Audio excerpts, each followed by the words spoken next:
ABEX Priority Focus Award 2019.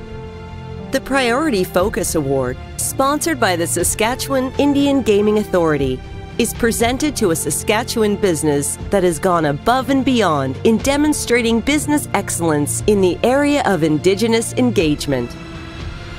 JNE Welding Limited is one of Saskatchewan's largest full-service fabricators.